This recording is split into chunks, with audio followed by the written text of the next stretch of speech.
بسم اللہ الرحمن الرحیم۔ السلام علیکم ناظرین، فدا عادل ہوں اور آپ ڈیلی میدان دیکھ رہے ہیں۔ ملک میں سیاسی انتخابی سرگرمیاں جو ہیں وہ زوروں پر ہیں، ملاقاتیں ہو رہی ہیں، جوڑ توڑ کی سیاست ہو رہی ہے، اتحادوں کی سیاست ہو رہی ہے، مختلف سیاسی جماعتیں ایک دوسرے کے ساتھ مل رہی ہیں اور مختلف معاملات طے کیے جا رہے ہیں۔ مسلم لیگ نون اور جے یو آئی بہت زیادہ مشکل میں پڑ گئے ہیں، خصوصاً خیبر پختونخوا کے اندر۔ اور اگر جے یو آئی کی بات کی جائے تو اس کا تو ظاہر ہے کہ سب سے زیادہ نشستیں اگر وہ لیتی رہی ہے ماضی میں بھی تو وہ خیبر پختونخوا ہے۔ اب میاں نواز شریف اور شہباز شریف کی مولانا فضل الرحمان کی رہائش گاہ جا کر وہاں پر ملاقات کرنا اور پھر اس میں یہ بات طے پانا کہ جی انتخابی اتحاد ہوگا، تو اس کے بعد مسلم لیگ نون خیبر پختونخوا کی قیادت اور جمعیت علماء اسلام کی قیادت سرگرم ہو گئی ہے۔ انہوں نے ملاقاتیں کی ہیں، انہوں نے بہت سارے معاملات ڈسکس بھی کیے ہیں، لیکن بیچ میں رکاوٹیں بھی آ رہی ہیں۔ رکاوٹیں ظاہر ہے کہ ایک تو دونوں پارٹیوں کے اندر ٹکٹ کے معاملات پہ ہمیشہ ہم نے دیکھا ہے کہ حلقوں میں اسی طرح ہوتا ہے، جب ایک جماعت کے پاس ایک ایک حلقے میں دو دو امیدوار، تین تین امیدوار ہوتے ہیں تو وہاں پر اس قسم کے مسائل کا سامنا کرنا پڑتا ہے۔ اب جو مثال کے طور پر مسلم لیگ نون میں اگر کسی ایک حلقے کے اوپر دو یا تین امیدواروں کا تنازع تھا، تو اب ایک دوسری مصیبت ان کے سر کے اوپر آ کے کھڑی ہو گئی ہے کہ جی اب تو جمعیت علماء اسلام کے ساتھ انتخابی اتحاد ہوگا۔ اب یہ ممکن ہے کہ وہاں پر جمعیت علماء اسلام کے کسی امیدوار کو سپورٹ کرنے کا فیصلہ کیا جائے۔ تو یہ ایک مشکل صورتحال ہے اور اس مشکل صورتحال سے دوچار ہیں مسلم لیگ نون کے صوبائی صدر امیر مقام اور جمعیت علماء اسلام کے صوبائی امیر مولانا عطاء الرحمان اور ان کی ٹیم، اسی طرح امیر مقام کی ٹیم۔ اب یہ کیسے فیصلہ ہوگا، کس بنیاد پر ہوگا؟ ایک تو سمپل فارمولہ ہے کہ پچھلے الیکشنز اگر گزرے ہیں تو ان کا جو نتیجہ ہے وہ سامنے رکھا جائے۔ جس جماعت کے امیدوار نے زیادہ ووٹ لیے ہیں، جہاں سے وہ جیتتے ہیں یا جہاں سے وہ جیتے نہیں ہیں دوسرے نمبر پر آئے ہیں، اور اگر نہ جیتے ہیں اور ہارے بھی اگر ہیں، اور اگر دونوں جماعتوں میں سے کسی بھی جماعت کے امیدوار نے زیادہ ووٹ لیے ہیں تو ٹکٹ پھر وہاں پر اس جماعت کو دیا جائے۔ یہ الگ بات ہے کہ وہاں پر پرانا امیدوار ہی ہو یا پھر نئے امیدوار کا فیصلہ کیا جائے۔ یہ بہت سارے معاملات ہیں جو دیکھے جا رہے ہیں۔ اس میں ایک دور جو ہے اس میں خاصی کامیابی جو تو نہیں ملی، دوسرے تیسرے دور کے دوران بھی جب یہ ہوگا مذاکرات کا سلسلہ، بات چیت کا سلسلہ، تو پھر ہو سکتا ہے کوئی خبر برآمد ہو۔ پچھلے الیکشن میں ہم نے دیکھا تھا کہ مسلم لیگ نون اور جمعیت علماء اسلام نے آپس میں کوشش کی تھی، لیکن اس میں بہت زیادہ رکاوٹیں سامنے آئی تھی۔ ایک چیز جو ڈسکس ہو رہی ہے پاکستان کے اندر بھی اور پاکستان میں سیاسی جماعتیں بھی، ایک تو مذہبی جو جماعتیں ہیں وہ غزہ کا معاملہ بہت زیادہ ڈسکس کر رہی ہیں، جماعت اسلامی ہو، جمعیت علماء اسلام ہو، باقی جماعتیں ہوں۔ لیکن آج کل افغان مہاجرین کا معاملہ بھی بڑا دلچسپی کے ساتھ دیکھا جا رہا ہے، بڑا غور کے ساتھ دیکھا جا رہا ہے، اس پہ بات کی جا رہی ہے۔ اسلام آباد میں British high commissioner political secretary نے جے یو آئی کے سربراہ مولانا فضل الرحمان سے ان کی رہائش گاہ جا کر ملاقات کی اور باہمی دلچسپی کے امور پر بات چیت کی۔ اب برٹش ہائی کمشنر اور مولانا فضل الرحمان کے مابین باہمی دلچسپی کے امور کیا ہو سکتے ہیں؟ یہ اس سے پریس ریلیز میں آپ کو بتایا دیتا ہوں جو جمعیت علماء اسلام کی طرف سے جاری کی گئی ہے۔ اس ملاقات میں افغانستان اور انڈیا کے ساتھ پاکستان کے تعلقات پر گفتگو کی گئی ہے۔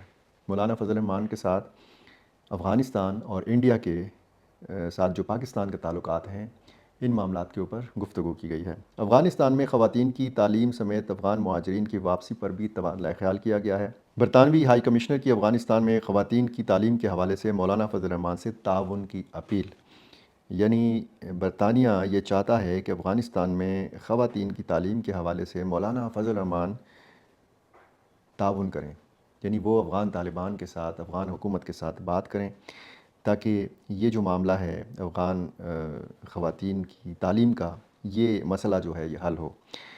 اور اس کے ساتھ مولانا فضل الرحمان نے عالمی برادری کو افغانستان کے ساتھ تعلقات بہتر بنانے اور معاملات باہمی افہام و تفہیم سے حل کرنے کا مشورہ دیا ہے۔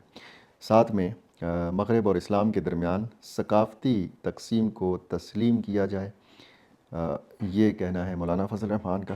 اور ان کا یہ بھی کہنا ہے کہ خواتین کی تعلیم کے حامی ہیں، لیکن افغانستان کے اسلامی اور پشتون پس منظر کو سامنے رکھتے ہوئے وہاں کی حکومت خواتین کی تعلیم کے لیے ماحول بنا رہی ہے۔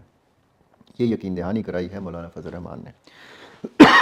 افغانستان میں امن و امان کے قیام میں بتدریج بہتری آ رہی ہے۔ امن و امان کے قیام کے ساتھ ساتھ یہ مسائل بھی حل ہوں گے، یہ کہنا ہے مولانا فضل الرحمان کا۔ افغانستان میں خواتین اور بچوں کی تعلیم پر پریشان ہونے والوں کو غزہ کی خواتین اور بچوں کی طرف توجہ دینی چاہیے، جہاں انسانی حقوق پامال ہو رہے ہیں۔ مولانا کی ہائی کمشنر کو یاد دہانی، یعنی انہوں نے بتایا کہ آپ کو زیادہ فکر ہو رہی ہے افغانستان کی خواتین کی اور بچوں کی تعلیم کی، تو زیادہ پریشان ہونے کی ضرورت نہیں ہے۔ پریشانی کی بات غزہ کی خواتین اور بچوں کی صورتحال کے حوالے سے ہونی چاہیے۔ وہاں پر مغربی دنیا کو زیادہ توجہ دینے کی ضرورت ہے۔ غزہ میں 4000 خواتین، 6000 بچے اور 20,000 عام شہریوں کو بموں کے ذریعے شہید کیا گیا، یہ بتایا مولانا فضل الرحمان نے۔ اور یہ بھی کہا کہ مغرب پھر بھی اسرائیل کی حمایت کر رہا ہے۔ مغرب اپنے رویے پر نظر ثانی کرے، امن کے نام پر غزہ میں قتل عام بند اور انسانی حقوق کی خلاف ورزی بند کی جائے۔ مولانا فضل الرحمان کا یہ مطالبہ بھی سامنے آیا ہے۔ مولانا فضل الرحمان نے خواتین کی تعلیم کی اہمیت اور ضرورت پر زور دیا، لیکن یہاں اسلامی، مقامی اور پشتون روایات اور ثقافت کو ملحوظ خاطر رکھنا ضروری ہے۔ اب مولانا فضل الرحمان صاحب یہاں پہ کیا بتانا چاہ رہے تھے؟ اسلامی، مقامی اور پشتون روایات کہ خواتین کی تعلیم کے حوالے سے تو اسلام کے احکامات بھی بڑے واضح ہیں، اور پشتون روایات اور ثقافت میں بھی کہیں بھی ایسی کوئی پابندی نہیں ہے کہ خواتین تعلیم نہ حاصل کریں۔ لیکن یہ جو مقامی روایات ہیں، یعنی افغانستان کی جو روایات ہیں، اس حوالے سے پھر مولانا بہتر طور پر اس کی وضاحت کر سکیں گے کہ اس چیز سے ان کا کیا مطلب تھا۔ اس ملاقات میں JUI کے رہنما حافظ حمداللہ، جلال الدین ایڈوکیٹ اور مفتی ابرار بھی موجود تھے۔ ایک اور جو دلچسپ چیز آئی ہے وہ ہے دعویٰ کیا گیا ہے کہ جیل سے ایک بیان جو ہے وہ خصوصی پیغام ہے عمران خان کا افغان مہاجرین کے ساتھ برتاؤ کے حوالے سے ہے، اور اس پیغام کے مطابق، اس مبینہ پیغام کے مطابق، افغان مہاجرین کے ساتھ روا رکھا جانے والا سلوک دین اسلام، کتاب اللہ، سنت رسول اکرم صلی اللہ علیہ وآلہ وسلم اور ہماری معاشرتی اقدار سے متصادم ہے۔ ہجرت کو اسلام میں خاص مقام حاصل ہے، اور حضرت موسیٰ علیہ السلام، جناب حضرت ابراہیم علیہ السلام اور رسول اکرم صلی اللہ علیہ وآلہ وسلم سمیت جلیل القدر پیغمبر ہجرت کے مراحل سے گزرے۔ عمران خان نے اپنے پیغام میں یہ بھی کہا کہ جنگ اور آفات کے نتیجے میں اپنی زمین سے محروم کیے جانے والے پناہ کے طالب مہاجرین کے ساتھ حسن سلوک اور عزت و تکریم کے ساتھ ان کی دیکھ بھال بطور قوم ہم پر فرض ہے۔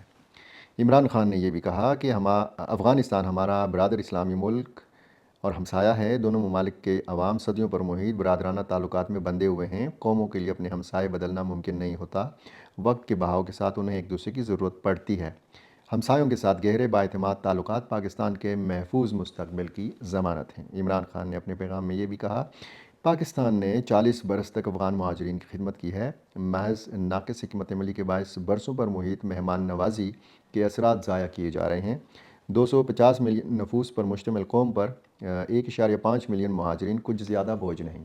اپنی دھرتی سے نکالے جانے والے پناہ کی تلاش میں پاکستان آنے والے مہاجرین کا بڑا حصہ غریب ترین افراد پر مشتمل ہے۔ پورے معاملے کو تہذیب، شائستگی اور حکمت سے نہ نمٹائے جانے کی وجہ سے پوری افغان قوم میں منفی جذبات جنم لیں گے۔ ناقص حکمت عملی کے نتیجے میں پیدا ہونے والی بدمزگی ان کی نفسیات کا حصہ بنے گی، اور دونوں ممالک کے مابین دیر پا تعلقات میں ایک مستقل دراڑ کا اندیشہ ہے۔ افغان مہاجرین کو بھیڑ بکروں کی طرح ہانکنے کا سلسلہ ترک کر کے پورے معاملے کو حکمت و دانش سے دیکھنے اور ان کی عزت نفس کو ملحوظ خاطر رکھتے ہوئے ایک آبرومندانہ راستہ اختیار کرنا ہوگا۔ یہ کہا جا رہا ہے کہ جی عمران خان کا جیل سے یہ ایک خصوصی پیغام ہے، اور اس میں بہت ساری باتیں جو ہیں یہ کامن ہیں، اور اس سلسلے میں اگر مولانا فضل الرحمان کا موقف سامنے رکھا جائے تو پھر عمران خان اور مولانا فضل الرحمان کا جو موقف ہے وہ تقریباً ایک ہی ہے افغان مہاجرین کے حوالے سے۔ ایک تو کہا یہ گیا، مولانا فضل الرحمان صاحب کی جانب سے بھی کہا گیا تھا کہ جی بہت کم مدت ملی ہے، مہلت ملی ہے افغان مہاجرین کو، اور پھر آپ کو اگر ان دنوں میں نظر آئے پاکستان سے نکالنے کے حوالے سے تو آپ کو صرف پشتون نظر آئے۔ ایک چیز جو دیکھی جا رہی ہے کہ اس غزہ کے معاملے کے اوپر بھی اور اب افغان مہاجرین کے معاملے پر بھی پاکستانی سیاستدانوں کا بات کرنا یہ کس قدر اہمیت کی حامل چیز ہے۔ ظاہر ہے کہ انتخابی سرگرمیاں ہو رہی ہیں، پی ٹی آئی بھی سرگرم ہے، جے یو آئی بھی سرگرم ہے، Awami national party, Pakistan peoples party کے چیئرمین بلاول بھٹو نے ایک بار پھر خیبر پختونخوا کا رخ کیا ہے۔ پی ٹی آئی نے بڑا شاندار کنونشن کیا ہے پشاور میں، باقاعدہ اجازت لے کر کیا ہے، وہ بھی ہم نے آپ کو بتایا کہ کس طریقے سے ورکرز نے پورے جوش و خروش کے ساتھ اس ورکرز کنونشن میں شرکت کی۔ جمعیت علماء اسلام جو ہے پورے ملک میں سرگرم ہے، چاہے خیبر پختونخوا ہو، بلوچستان ہو، یہاں سے تو ان کو مولانا صاحب کو سیٹیں ملتی رہی ہیں، اب ان کی نظریں پنجاب کے اوپر بھی ہیں، اور ان کی جو انٹری ہے پنجاب کے مختلف حصوں میں اور پھر سندھ کے خصوصاً لاڑکانہ میں، تو اس کو بڑا توجہ سے دیکھا جا رہا ہے۔ اور ساتھ میں آپ یہ بھی دیکھیں کہ جو کنونشن سینٹر اسلام آباد میں ان کا ایک اجتماع تھا، اس سے خطاب تھا، وہ بھی بڑا غور سے دیکھا گیا، سنا گیا، بڑا اس کو جگہ ملی تبصروں میں، سیاسی مبصرین نے بڑا غور سے مولانا فضل الرحمان کی جو سرگرمیاں ہیں یہ سرگرمیاں دیکھی جا رہی ہیں، نوٹ کی جا رہی ہیں، کیسے ان کی ملاقاتیں ہو رہی ہیں، کیسے ان کی سرگرمیاں جو ہیں وہ بڑھ رہی ہیں، کیسے ان کے اجتماعات میں لوگوں کی تعداد بڑھ رہی ہے۔ یعنی ایک جانب اگر ہم دیکھیں تحریک انصاف پر پابندیاں ہیں، اس میں کوئی شک نہیں ہے، بہت سارے روپوش رہنماؤں کو میں نے پی ٹی آئی کے ورکرز کنونشن میں دیکھا پشاور میں، اور اس سے جو پی ٹی آئی کے ورکرز ہیں ان کو حوصلہ بھی ملا۔